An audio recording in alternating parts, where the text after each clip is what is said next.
We're back here on WDRB Media, the voice of the community, for the It's About You radio show. We just finished the first segment of this show, and I'm sitting here just in awe of what has happened, the transparency that has happened thus far. We've been talking about, if you just joined us, we've been talking about how things look like a setback, but are they really a setback? And how do we pivot? How do we adjust? Because our quote for the day this morning it says, don't have a bad day, make it feel like you have a bad life.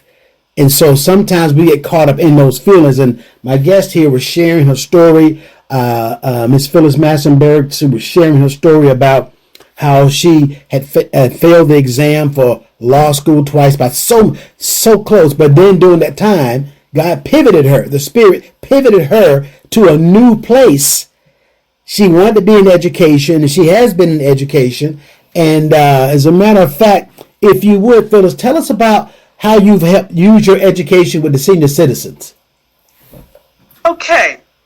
Well, most recently, I mentioned that I was successful and the Team Betty was successful in the Maurice Massenberg Elementary School naming process. And by having to step back from the salon business, from the nail business, because of the pandemic, we were shut down for 90 days, I believe, in March of 2020 because of the pandemic. And during that time, that's when I realized that I had this new skill set. I talked about working on the website for my mom, and that even grew into a book. After her name was used for the school, I says, anybody whose name is on the school, a book needs to be written about them. And so it was, to tell the truth, a fairly smooth transition from moving her information from website, and she had done some autobiography on herself. And so it was fairly easy for me to move all of that information to a book that you mentioned was on Amazon. And so we were talking about, what were we talking about, Maurice? We're talking about making a pivot. Yes. Okay, all right. And so you pivot to helping the senior citizens? That's what we were talking about. And so this new skill set, who needs this skill set from me now? At this point, I had never been a teacher, but I wanted to use these new skills with, I'll say, my people. When I say my people, I mean senior citizens, because I'm a senior. Who needs my skills? All right. I figured the younger adults did not need my technical skills. Let me share it with my senior citizens. And sure enough, I went down to the Durham Center for Senior Life here in Durham, and they were looking for a technology coordinator. Can you believe it? They were looking for, I'll say looking for me, and I was looking for them. And so timing, I think that's something that we might talk about even more today. The timing for me showing up there, again, I'm thinking the Holy Spirit sent me there at that time. And so I have been down there for 3.5 years. I was being paid on a technology grant that has since run out, so I'm no longer there. But I got 3 years of, I'll say, practice technology training to senior citizens. And I found out early on that that was something that was truly needed. We talking about bridging the digital divide. These are seniors that were never trained on technology and basically have retired, a lot of them, and the world has changed. Now all of a sudden they need the internet. They know nothing about the internet. And so I felt like that was a really good place for me to serve people. That gave me a good opportunity to serve. And some of the disadvantaged, homeless, all needed some help with their phones and technology skills. And so I felt good down there doing that. And so what I have learned in my senior years here is that I'm really a good teacher. I found out late in that pivot, I found out that I'm a good teacher. And then, of course, then I think about I grew up with a teacher. My mom had been a teacher, and so it's kind of in my blood. So again, I see how my life has been pivoted once again. I'm almost into a chapter 3 of my life. Chapter 1 being the salon, chapter 2 working with the seniors for that number of years, and now chapter 3 I'm looking at possibly sharing more with young people now that I'm feeling confident with my teaching skills. And so that's what I'll stop right there and see what you think about that.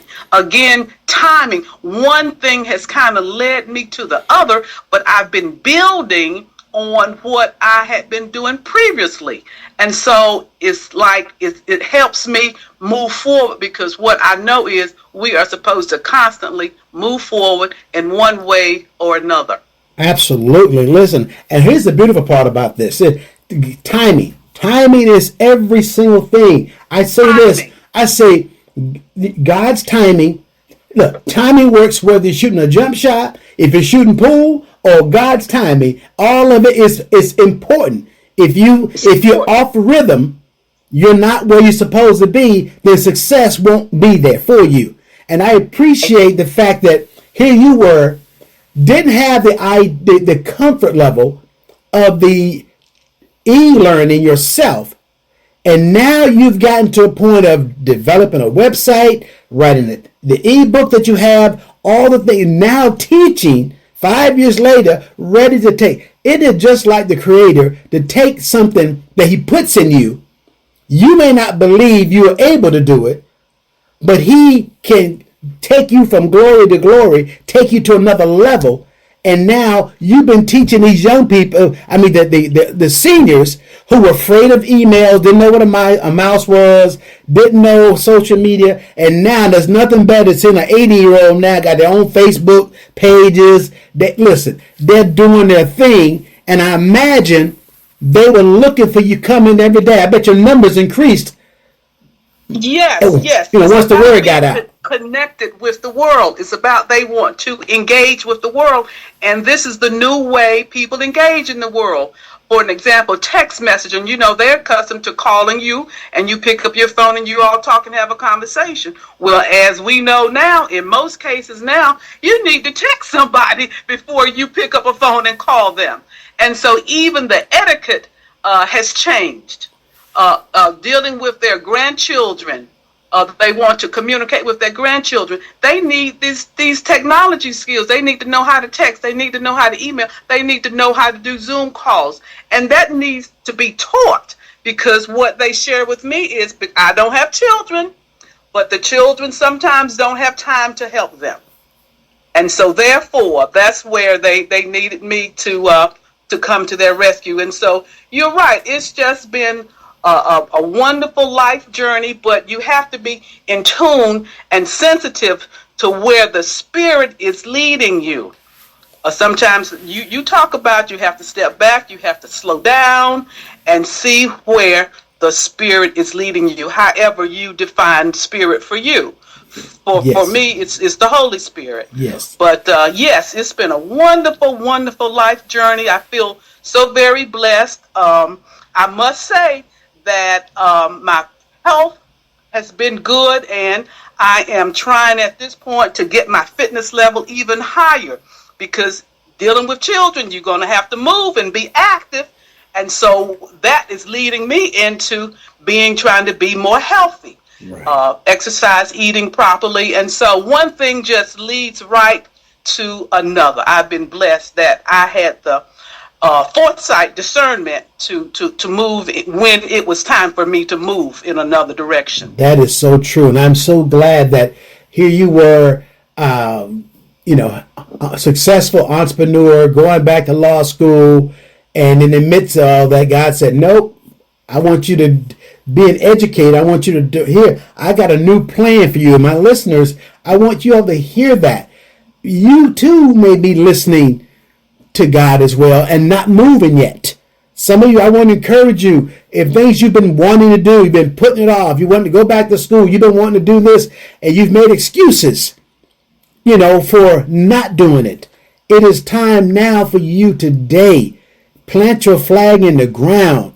Say today is the day I'm going to make my decision as to what I need to do. I've heard someone else say today, how she started, this and then went to law school and was so close and probably would have been successful in law. However, God had another plan. Another plan. And break your plan down into small pieces, into small bites.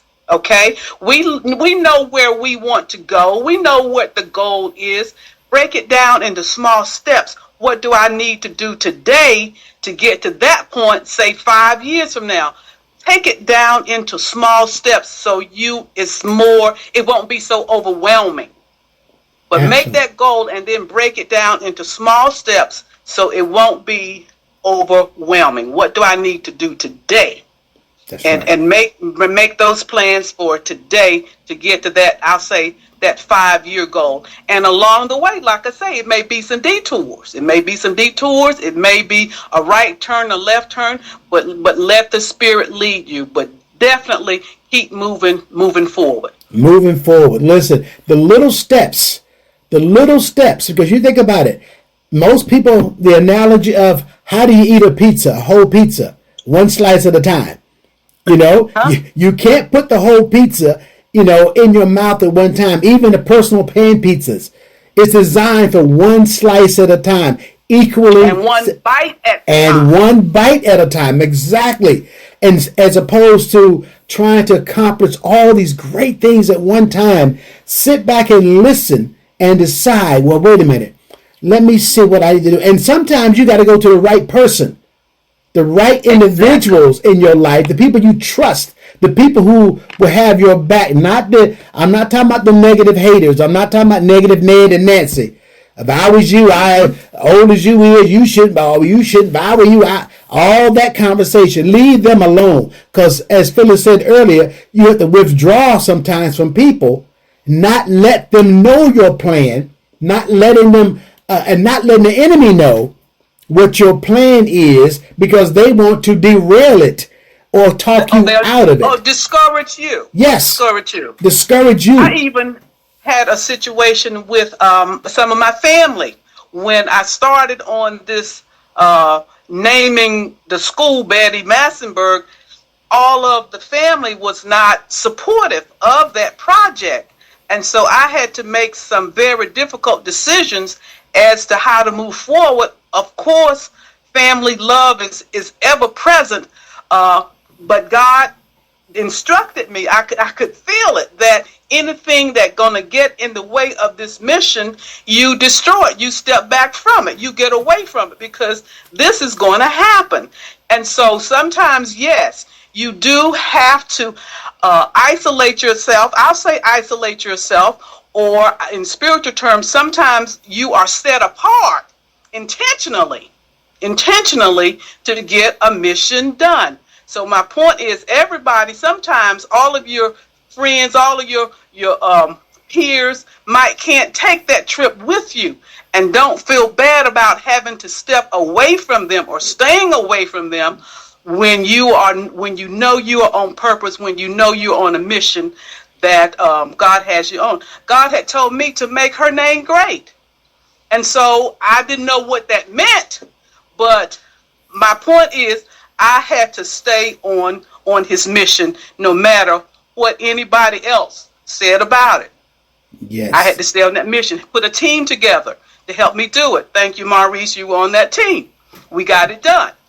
Yes. We got it done. And so do know, sometimes you're not going to be supported by everybody, and that's okay, because they are on what they're supposed to be on. You don't know what they're supposed to be on. You know what you're supposed to be on. So you stay on what you're supposed to be on, and let everybody stay on their personal journey. And when we can come together and support each other, sure, we do that.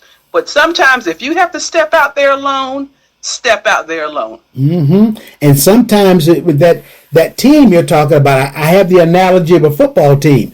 they go to the huddle to communicate. And all 11 players are on the same mission. They know what play is going to be. They don't allow anybody in that huddle. You have to be on the team to be there. And oftentimes you got to find your own team of people. You got to find your tribe. Find your tribe who are going the same way you're going, so that when you have a temporary bump in the road, see, they put speed bumps on streets for a reason in residential neighborhoods to slow people down. And sometimes our Creator will put a speed bump to slow us down, to take a look and hear from Him and say, wait a minute, maybe I need to turn this way. Maybe I need you to stop this for a moment. Pause, because life will happen. You'll have death in the family. You'll have divorce. You'll have temporary setbacks. They're temporary, and as you go to look and you got to regroup. Like, for example, here I was thinking I wanted to be that licensed therapist back in 2005. Well, life happened. A father having cancer, didn't tell anybody, and 8 weeks to live, and I go there through hospice, and then shortly after that, a mother diagnosed with Alzheimer's as an only child. So it was a decade of living and going through things, and being shot at on the police department, retirement, and life came, and now here it is. God says, now I want you to do this. As a matter of fact, this platform, WDRB Media, the voice of the community radio, I came to North Carolina, as a 20-year-old, wanting radio, television broadcasting. That's what I wanted to do at 20. And guess what? It didn't happen. 45 years later, 45 years later, ladies and gentlemen, God brought WDRB Media to me. The doors open. His timing. I'm telling you, I never let go of the dream, the thought of it, but I thought it would never happen. But see, He prepared me all those. He let me go through some things. That's what He was preparing you for it. Yes. I had to go through some things. I had to get educated. I had to have something to talk about.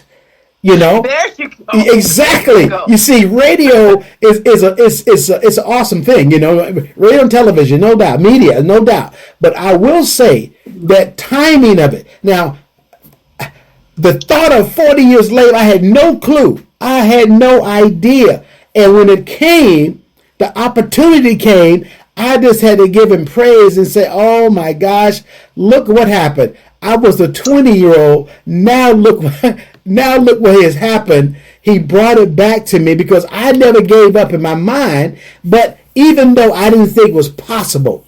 But see, understand that through my help, it's not possible. That's right. That's right. Leaning on my own understanding.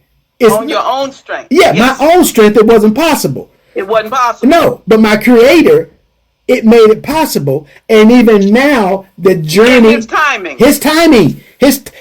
The timing. So some of you right now may be saying, I wonder why this hasn't happened. I wonder why that hasn't happened. Well, it hasn't happened because it's not your time. And don't give up. Don't get bitter. Don't get jealous. Don't go out and start trying to make it your time. Keep pounding. Just keep pounding. Keep pounding. Keep pounding. Yes, and bloom where you're planted right now. That's it. Yes. That's right. Be the best where you are right now. Yes. Wherever you find yourself, be the best right there now. And that then part. You qualify to move forward. Yes. The best you are where you are now. Yeah, and sometimes it might mean that you need to go back to school to get prepared. See, that's what happened to me. I was been nudged to go back to school to get more training. Right. To get on that mission. Not sure what the mission was, but to get back in school. In other words, lifelong learning is definitely something that needs to be on everyone's list.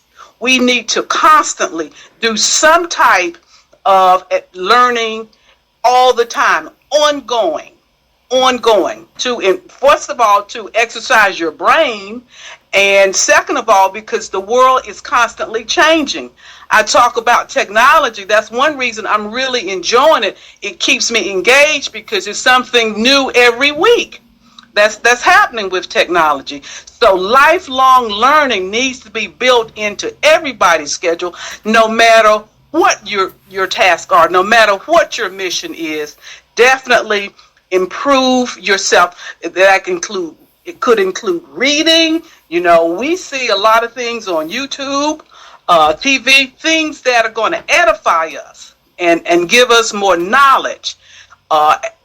Should be ongoing. Lifelong learning is a good platform that I'm advocating for. Yes. Yeah, absolutely. And that journey, there'll be some bumps along the way, and you got to stretch.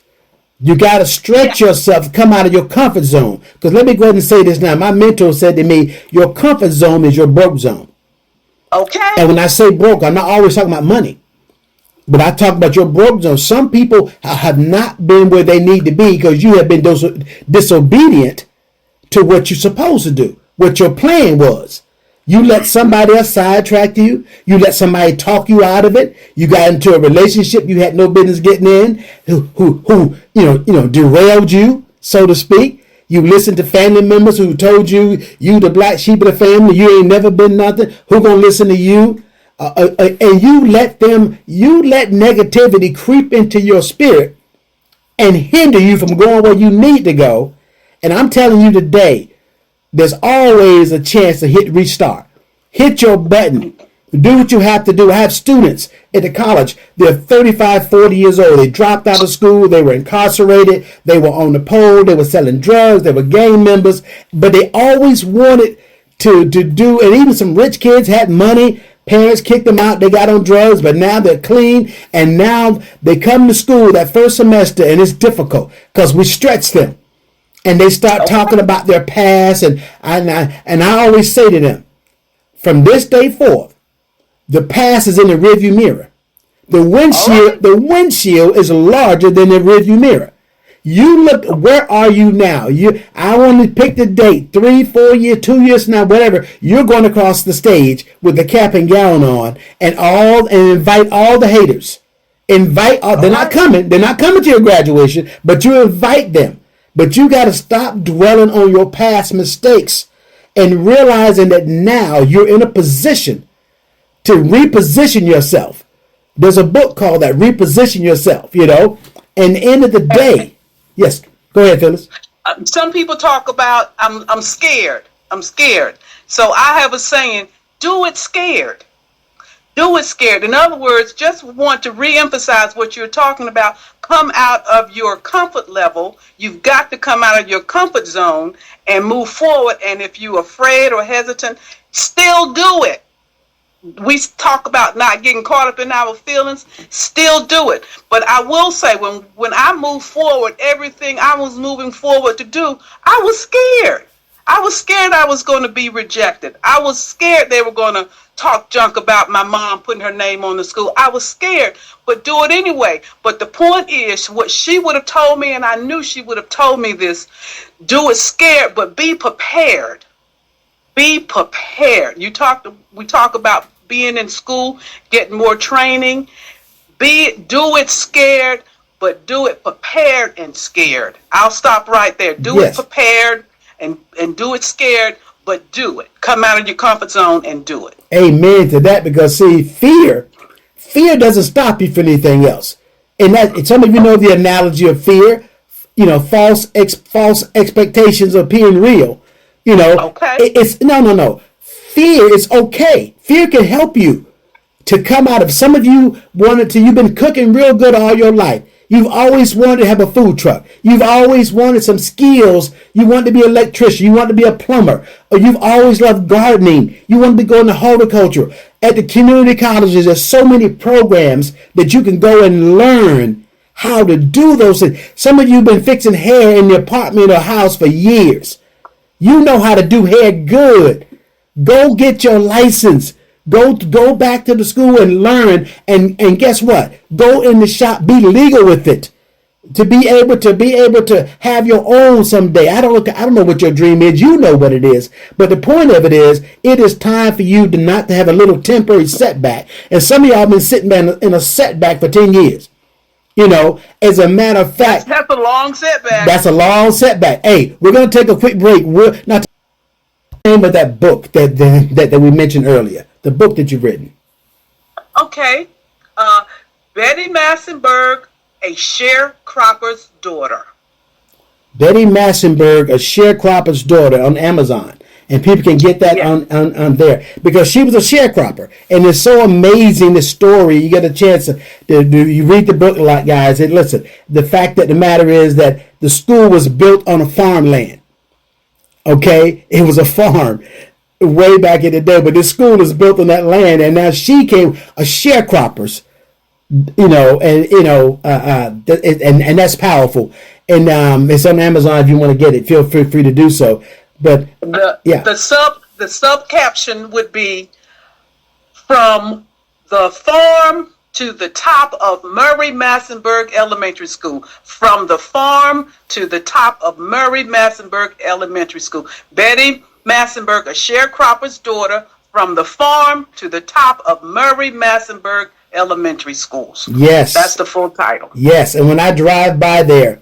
Every time I go to that city, I gotta swing by and just look and give a wave to my aunt, and say, as my grandfather would say, "Go on, girl." He would say something like that. Boy, I can't look at that girl. That he'd be so proud of her. Her name is sitting on top of the roof, on top of the school. Top of the school. That's exactly right. And it's so amazing. But I want to thank you so much for sharing with us today this amazing information. But I want to let people know that, listen, timing is everything.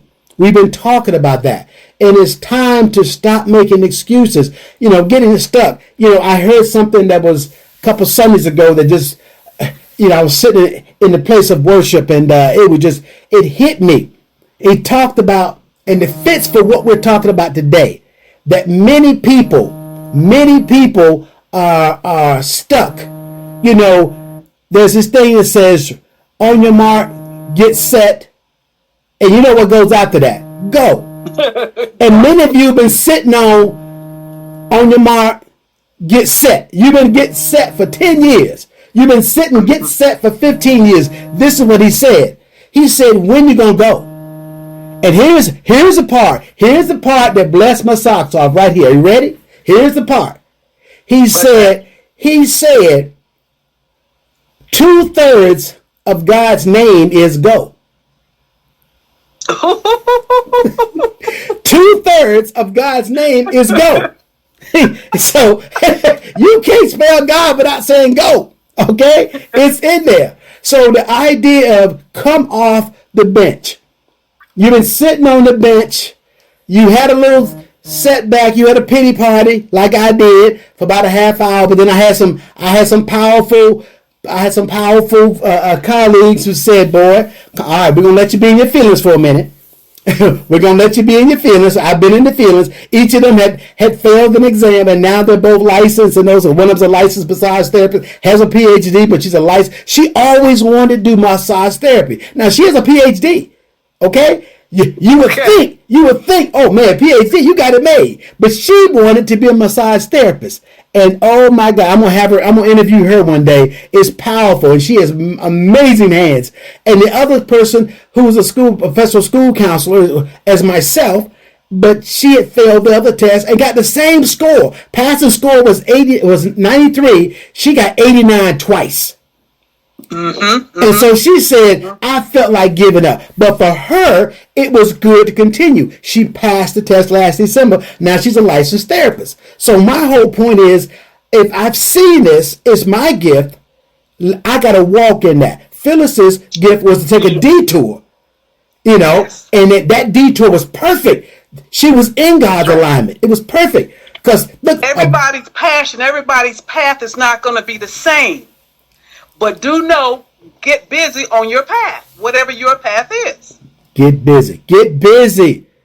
Get busy. Because the end of the day, your journey is waiting there for you. It is there for you. So setbacks are important. You know, the great, author Willie Jolly has an amazing book. He says a setback is a setup for a comeback. Okay? And that's the whole point of it is, and I want you to think about it. There's an amazing story that's told in a book called Unstoppable, of a man who wanted to be an attorney. And he went through, and he failed the test over and over and over and over again. He took the test every year. He had children, and the children became attorneys. Both boys became attorneys, and he would work with them in their practice as a law clerk. He kept taking the test, and finally at age 65, he took the test and passed it. And they kept asking him, why did you just quit? He said, in the book, he said, listen, I didn't fail. The score of the exam just wasn't what they wanted. I was a winner the whole time. So even though you have some difficult times, you're going to have some bumps and bruises. But understand, step into your gift, step into your greatness. Don't step into your passion. Come on. It's about your passion. If it's your passion, you got to stay with it. Yes. You got to stay with it, and you will be rewarded. Your hard work will be rewarded if you stay with it. But when you get those stumbling blocks and you come back, that lets you know you're passionate about that because you keep coming back. Find your passion and go for it. Find your passion and go for it. Thank you so much.